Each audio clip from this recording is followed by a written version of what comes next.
നടിയെ ആക്രമിച്ച കേസിൽ ഒടുവിൽ പ്രതികൾക്കുള്ള ശിക്ഷാവിധി പ്രഖ്യാപിച്ചിരിക്കുകയാണ്. തീർത്തും നിരാശാജനകമായ വിധി എന്ന് തന്നെയാണ് എല്ലായിടത്തു നിന്നും വരുന്ന അഭിപ്രായം.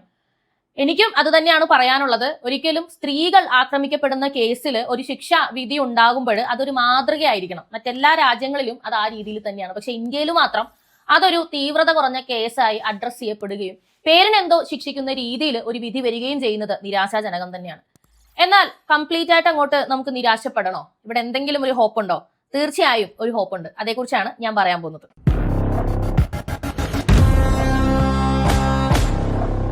വിഷയത്തിലേക്ക് വരുന്നതിന് മുമ്പായി സംഭാവനകളുടെ സാമ്പത്തിക പിന്തുണകളുടെ കാര്യം ഒരിക്കൽ കൂടി ഓർമ്മിപ്പിക്കുകയാണ്. പബ്ലിക് ഒപ്പീനിയൻ ഇപ്പോഴും വീഡിയോ ചെയ്ത് ഫേസ്ബുക്കിലും യൂട്യൂബിലും ഒക്കെ ഇടുന്ന സമയത്ത് നമുക്ക് പേയ്മെന്റ് ഒന്നും വരില്ല.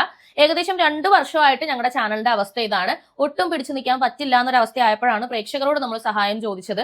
ഒരുപാട് പേര് നമ്മൾ പറയുന്നത് ഇഷ്ടമില്ലാത്ത ആൾക്കാർ നെഗറ്റീവ് റിപ്പോർട്ട് അടിച്ചടിച്ചടിച്ച് റീച്ച് കുറച്ചിട്ടാണ് നമ്മുടെ ഈ പേയ്മെന്റ് വരുന്ന ഒരു സംഗതി നമുക്ക് ഇല്ലാതാക്കിയിരിക്കുന്നത്. ഇത് ശരിയാക്കാൻ വേണ്ടി ഒരുപാട് സംഗതികൾ ടെക്നിക്കലി നോക്കി എപ്പോൾ ശരിയാവും അറിയില്ല. പാരലലി ഒരു ചാനലും കൂടി നമ്മൾ എക്സ്ട്രാ തുടങ്ങിയിട്ടുണ്ട്. പോളി ന്യൂസ് എന്നാണ് അതിന്റെ പേര്. അവിടെയും ഞാൻ വീഡിയോസ് ചെയ്യുന്നുണ്ട്. അപ്പൊ അതും ഒന്ന് കാണുക. അപ്പോൾ കുറച്ച് നാളത്തേക്കും കൂടി നിങ്ങളുടെ സഹായം കുറച്ച് അധികമായി തന്നെ വേണം എന്നുകൂടി പറയുകയാണ്. ഒരു ഹെൽത്ത് ഇഷ്യൂവിന്റെ കാര്യം ഞാൻ വീഡിയോയിലൂടെ പറഞ്ഞു. അതിനെക്കുറിച്ച് ഞാൻ ഡീറ്റെയിൽ ആയിട്ട് ഒരു വീഡിയോ ഞാൻ വേറെ ചെയ്യാം. അപ്പൊ നമുക്ക് വിഷയത്തിലേക്ക് വരാം.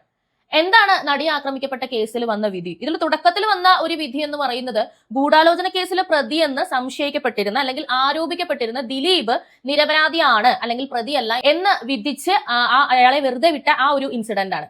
അത് വലിയ രീതിയിൽ പ്രതിഷേധത്തിനിടയാക്കി. കാരണം ഒരുപാട് ആളുകൾ കേരളത്തിൽ ദിലീപ് തന്നെയാണ് ഈ ഒരു ഗൂഢാലോചന ചെയ്തത്, അതിജീവിതയെ അപകടപ്പെടുത്തിയത് എന്ന് ഉറച്ചു വിശ്വസിക്കുന്നു.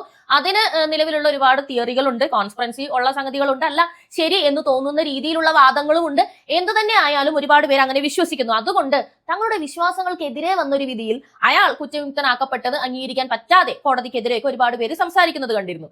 അത് ശരിയാണെന്ന അഭിപ്രായം എനിക്കുണ്ടായിരുന്നില്ല. കാരണം മതിയായ തെളിവുകളും സാഹചര്യങ്ങളും ഒക്കെ വെച്ച് കോടതിയിൽ വാദിച്ച് ഒരാൾ കോടതിയിൽ പ്രതിയാണ് എന്ന് പ്രൂവ് ചെയ്യുമ്പോൾ മാത്രമേ അയാൾ പ്രതിയാവുന്നുള്ളൂ. അല്ലാതെ മറ്റുള്ളവരുടെ അഭിപ്രായങ്ങളും നമ്മൾ നേരിട്ട് ഇടപെട്ടിട്ടില്ലാത്ത വിഷയങ്ങളിൽ അവിടെ നിന്നതും കേൾക്കുന്നതും ഒക്കെ വെച്ചിട്ട് ഒരാൾ കുറ്റവാളിയാണ് അല്ലെങ്കിൽ അയാൾ ഇത് ചെയ്യും എന്നൊന്നും വിധിക്കാൻ പറ്റില്ല എന്നാണ് എന്റെ പക്ഷം.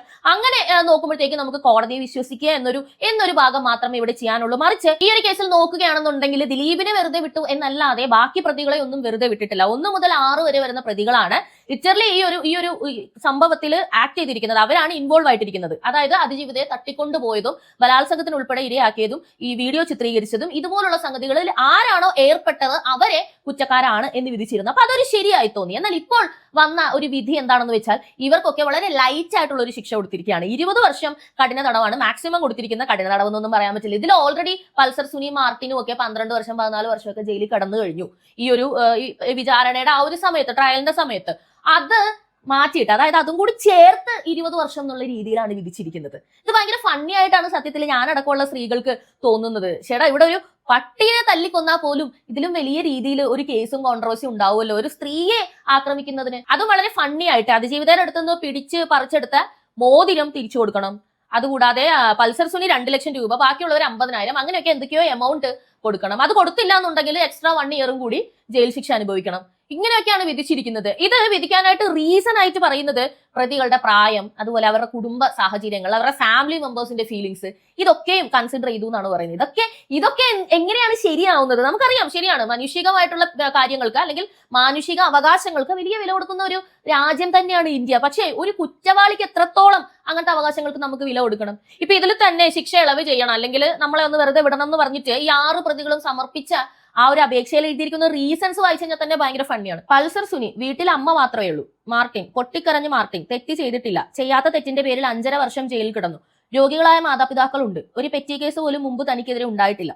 മണികണ്ഠൻ മറ്റ് പ്രതികളുമായി ഒന്നും ആലോചിച്ചിട്ടില്ല. മനസ്സറിഞ്ഞ് ഒന്നും ചെയ്തിട്ടില്ല. ഭാര്യയും 2 മക്കളും മാത്രമാണുള്ളത്. താൻ മാത്രമാണ് ആശ്രയം. തന്നോട് കുടുംബത്തോടും കോടതിക്ക് കനിവ് തോന്നണം. വിജീഷ് നാട് തലശ്ശേരിയാണ്. കണ്ണൂർ ജയിലിലേക്ക് അയക്കണം. സലിം ഒരു തെറ്റും ചെയ്തിട്ടില്ല. ഭാര്യയും 1 വയസ്സുള്ള പെൺകുട്ടിയും ഉണ്ട്. പ്രദീപ് കോടതിയിൽ കരഞ്ഞു പ്രതി. ഇതിൽ വിജീഷ് എന്ന് പറയുന്ന ഒരു വ്യക്തി മാത്രമേ സത്യത്തിൽ ഈ ഒരു പ്രതി മാത്രമേ യാഥാർത്ഥ്യബോധത്തോടുകൂടി പ്രതികരിച്ചിട്ടുള്ളൂ. എന്റെ വീട് തലശ്ശേരിയിലാണ്, അപ്പൊ കണ്ണൂർ ജയിലിൽ ഇടുകയാണെന്നുണ്ടെങ്കിൽ നമ്മുടെ ബന്ധുക്കൾക്കൊക്കെ വന്ന് കാണാനൊക്കെ യാത്ര ചെയ്യണ്ടല്ലോ അധികം. മനസ്സിലായില്ലേ? പുള്ളി പ്രാക്ടിക്കലാ. ബാക്കിയുള്ളവരൊക്കെ പറയുന്ന വാദങ്ങൾ എത്ര ബാലിശമാണെന്ന് നിങ്ങൾ ചിന്തിച്ചു നോക്കുക. ഈ കേസ് ഇപ്പൊ നടന്നിട്ട് ഏകദേശം 8 വർഷമായിട്ടുണ്ട് അല്ലെ. ഇതിലൊരു പ്രതിക്ക് 1.5 വയസ്സുള്ള കുട്ടിയുണ്ട്. എങ്ങനെ? എന്തായാലും ഈ സംഭവങ്ങളൊക്കെ ഏർപ്പെട്ട് ഇതിങ്ങനൊക്കെ കേസ് വിചാരണ ഒക്കെ നടക്കുന്ന സമയത്ത് തന്നെയാണ് കല്യാണം കഴിച്ചിരിക്കുന്നതും കുട്ടീനെ ഉണ്ടാക്കിയിരിക്കുന്നതും. അപ്പൊ ശിക്ഷിക്കപ്പെട്ടാൽ എന്റെ ഭാര്യ ഞാൻ ഒരു കുട്ടീനെ ഉണ്ടാക്കി അവരൊക്കെ എന്ത് ചെയ്യും, അവർ അനാഥമായി പോകും, ഞാനായിട്ട് ഒരു പെണ്ണിന്റെ ജീവിതം നശിപ്പിക്കണോ, വേറെ മര്യാദക്ക് ജീവിക്കാൻ കഴിയുന്ന ഏതെങ്കിലും ഒരുത്തം കെട്ടിയിരുന്നെങ്കിൽ അതിന് നല്ലൊരു ജീവിതം കിട്ടില്ലായിരുന്നോ, നല്ല കുട്ടികളുമായിട്ട് സുരക്ഷിതത്തിൽ അത് ജീവിക്കില്ലായിരുന്നോ, ഇങ്ങനൊന്നും ചിന്തിക്കുന്നില്ലല്ലോ. അപ്പൊ ഇതൊക്കെ ശരിക്കും പറഞ്ഞാൽ ഒരു ഇരവാദം പറയാൻ വേണ്ടി ഉണ്ടാക്കിയതാണെന്നുള്ളത് നമുക്ക് അറിയാൻ പറ്റും. പൾസർ സുനി പറയുന്ന വീട്ടിൽ അമ്മ മാത്രമേ ഉള്ളൂ, ഇനിയിപ്പോ അച്ഛനെ ഉണ്ടാക്കി കൊടുക്കാനൊന്നും നമുക്ക് പറ്റത്തില്ല. അതൊക്കെ അവരവരുടെ യോഗം പോലെ ഇരിക്കുന്ന സംഗതികളാണ്. ഇദ്ദേഹം ഈ രീതിയിലുള്ള ആക്ടിലൊക്കെ ഏർപ്പെടുന്നതിന് മുമ്പ് അമ്മ മാത്രമേ ഉള്ളൂ, വീട്ടിലുള്ളവരുണ്ട്, ഇവർക്ക് നമ്മൾ മാത്രമേ ഉള്ളൂ ആശ്രയം, ഇതൊന്നും ചിന്തിച്ചില്ലേ?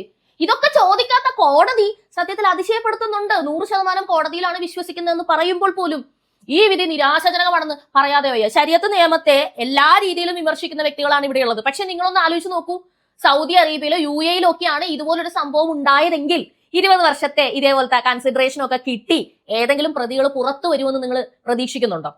കയ്യും കാലും ഒക്കെ യഥാസ്ഥാനത്ത് ഉണ്ടാവും എന്തെങ്കിലും പ്രതീക്ഷിക്കുന്നുണ്ടോ നിങ്ങൾ? എന്തുകൊണ്ടാണ് ഞാൻ UAE ഉണ്ടായിരുന്നതാണ്, കുറച്ച് നാള് ജോലി അന്വേഷിച്ച് പോയതാണ് കുറെ നാൾ മുമ്പ്. അവിടെ രാത്രി 2 മണിക്കും 3 മണിക്കും ഒക്കെ ചുമ്മാ ഇറങ്ങി നടക്കാൻ ഒരു പ്രശ്നവും ഇല്ല. എന്ന് വെച്ചാൽ ഏറ്റവും ഓക്വേർഡായിട്ട് നമ്മളെ നോക്കുന്നത് പാകിസ്ഥാനികളാണ്. അവരുടെ ഒരു ഡ്രസ്സ് ഉണ്ടല്ലോ, പാകിസ്ഥാനി ഡ്രസ്സ് ഉണ്ടല്ലോ, ആ ഡ്രസ്സ് ഇട്ടിട്ട് വരുന്നവരെ നമുക്ക് കാണുമ്പോഴേ അറിയാം അവരാണ് ഇങ്ങനെ നോക്കുന്നത്, പെണ്ണുങ്ങളെ കാണാത്ത പോലെ. പക്ഷെ അവരെ പോലും ഈ ഒരു ഏരിയയിലൊക്കെ വരുമ്പോഴത്തേക്ക് സൈലന്റ് ആവും, അവര് നമ്മളെ നേരെ നോക്കാനായിട്ട് പേടിക്കുന്നുള്ളതാ. എല്ലാ സമയത്തും എപ്പോഴും പോലീസ് ഉണ്ട്. ഇവൻ നമ്മളെ കയ്യിലിരിക്കുന്ന ഫോണൊന്നും അറിയാതെ ഷേക്ക് ആയാൽ സ്പോട്ടിൽ പോലീസ് വരും. ഈ ഒരു ടൈറ്റ് സെക്യൂരിറ്റി എന്തുകൊണ്ട് ഇവിടെ കൊടുക്കാൻ പറ്റുന്നില്ല? സെക്യൂരിറ്റിയോ കൊടുക്കുന്നില്ല. ഇങ്ങനത്തെ കാര്യങ്ങളിലൊക്കെ ഇടപെട്ടിട്ട് ഒരാൾ പുറത്ത് വന്നാൽ എന്ത് സംഭവിക്കും എന്നുള്ളതിന് സമൂഹത്തിന് എന്ത് സന്ദേശമാണ് കൊടുക്കുന്നത്? വളരെ മോശം സന്ദേശമാണ്. അതായത് ആർക്ക് വേണമെങ്കിലും എന്ത് വേണമെങ്കിലും ചെയ്യാം.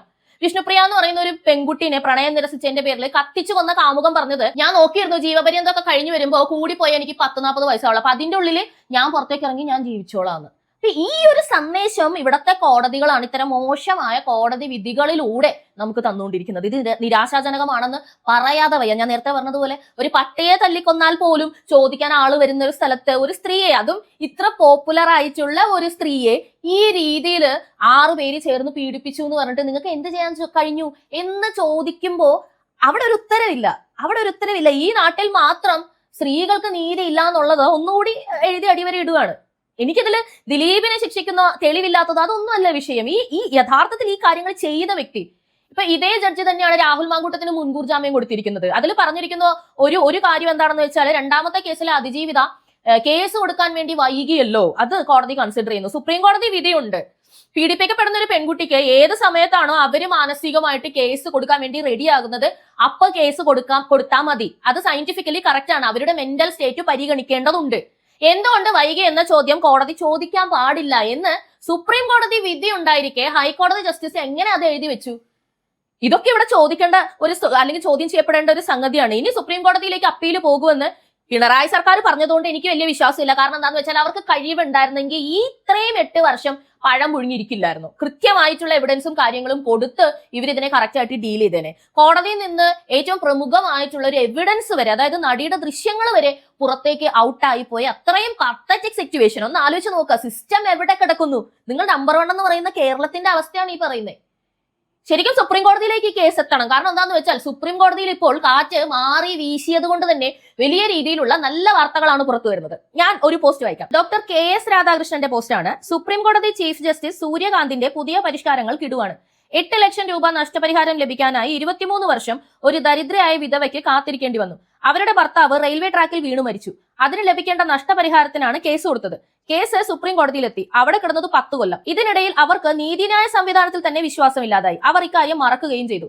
എന്നാൽ 23 വർഷത്തിന് ശേഷം സുപ്രീം കോടതി വിധി വന്നപ്പോൾ ആളെ കണ്ടെത്തലും പ്രയാസമായി. ഒടുവിൽ ഒരു അഭിഭാഷകൻ വിലാസം തേടി പിടിച്ച് ആളെ കണ്ടെത്തി. അപ്പോഴാണ് മറ്റൊരു കാര്യം ശ്രദ്ധയിൽപ്പെട്ടത്. ആ വിധവയ്ക്ക് ബാങ്ക് അക്കൗണ്ട് ഇല്ലായിരുന്നു. ഒടുവിൽ ആ അഭിഭാഷകൻ തന്നെ അവരുടെ പേരിൽ ബാങ്ക് അക്കൗണ്ട് തുടങ്ങി തുക കൈമാറി. അപ്പോൾ അവരുടെ കണ്ണിൽ തെളിഞ്ഞ കണ്ണീര് കലർന്ന പ്രകാശത്തെ അനുസ്മരിച്ചുകൊണ്ടാണ് സുപ്രീം കോടതിയുടെ സമയം തുല്യമായി വിതരണം ചെയ്യപ്പെടണമെന്ന് സുപ്രീം കോടതി ചീഫ് ജസ്റ്റിസ് സൂര്യകാന്ത് ഉത്തരവിട്ടത്. സമ്പന്നർക്കും പ്രമാണിമാർക്കുമായി ഹാജരാകുന്ന അഭിഭാഷകർ വാദത്തിനായി കൂടുതൽ സമയമെടുക്കുന്നു. 2026 ജനുവരി മുതൽ ഇതിനു മാറ്റം വരും. എത്ര സമയം വാദം നടത്താൻ ഉദ്ദേശിക്കുന്നു എന്ന കാര്യം എല്ലാ അഭിഭാഷകരും എഴുതി സമർപ്പിക്കണം. ആ സമയപരിധിയിൽ വാദം അവസാനിപ്പിക്കുകയും വേണം. സുപ്രീം കോടതി ചീഫ് ജസ്റ്റിസ് സൂര്യകാന്താണ് ഈ പ്രഖ്യാപനം നടത്തിയത്.